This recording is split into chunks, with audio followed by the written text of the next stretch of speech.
Despite James's love for country music, his dream of building a honky-tonk had only begun to sprout by the time he turned 21. Within a short time, James developed a fondness for local honky-tonks and created his own definition. A honky-tonk is a place where you're feeling good, you're honking your horn, cutting up, usually with your best girl or your wife. It's a place where you have a lot of beer and whiskey, you have a country music band, and you get out and dance and just have fun.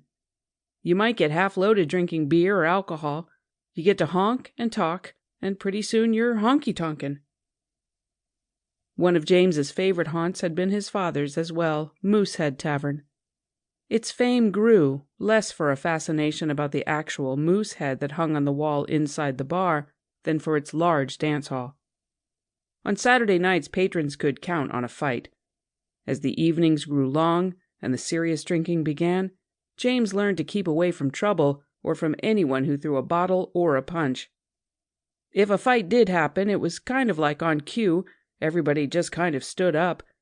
If you weren't in the fight, you just kind of put your back against the wall and let 'em get after it, James says. On a Saturday night, you could always kind of count on a fight at the Moosehead Tavern. Now and then, James drove to Pflugerville, just north of Austin, to Dessau Dance Hall to carouse. First built in 1857, the old Dessau featured a huge tree that grew out of the center of its sitting area beside the dance floor. People rested beside the tree or hung things on its limbs, but they also enjoyed the tree as a favorite spot to take pictures. Inside the Dessau, red velvet curtains draped its stage, and a giant crystal chandelier hung from its rafters. When the place burned down in the late 1940s, fire took the tree along with the old Dessau stage. A second Dessau burned in 1967. A third version, built in 1969, still stands. The current Dessau no longer has a tree in its center, but with a capacity for 1,500, it still provides the largest dance floor in the Austin area for private events.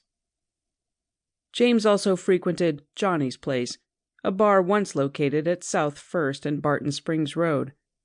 He often sat at one of its unique round tables that featured a lazy Susan in its center that rose about 3 inches. Regularly, he and as many as 12 patrons sat at the round tables and took turns buying rounds of beer, Grand Prize, Falstaff, and Jack's, until the bar closed. They never let more than 12 people sit at the table because the number 13 is unlucky, James says.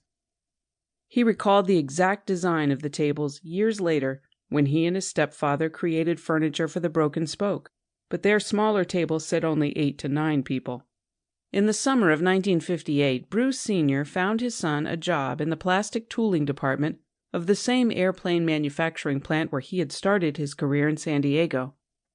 James's job involved assembling parts for booster rocket missiles, including the Atlas, one of the first intercontinental ballistic missiles designed by the Convair division of General Dynamics. James took pride in his work there, which later launched the Project Mercury missions, the first U.S. manned space program.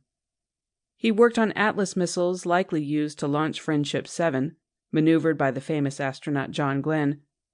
They were the same style of missiles that made the first successful Earth orbits and later launched the first satellites into space. After returning home to Austin one night, James drove his nearly new 1959 hardtop black and white Chevy onto the dirt parking lot of a dimly lit 30 by 50-foot wooden shingled building across a deserted stretch of rural road. A neon sign glowed like a beacon in the dark along that long, lonely stretch of US 290 in Oak Hill, drawing James and other travelers inside searching for good times. Inside the Sportsman Inn during the day, the jukebox played the top hits of country music.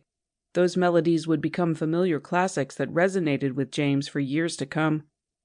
One song in particular, Wolverton Mountain, sung by Claude King, soon stirred feelings of homesickness.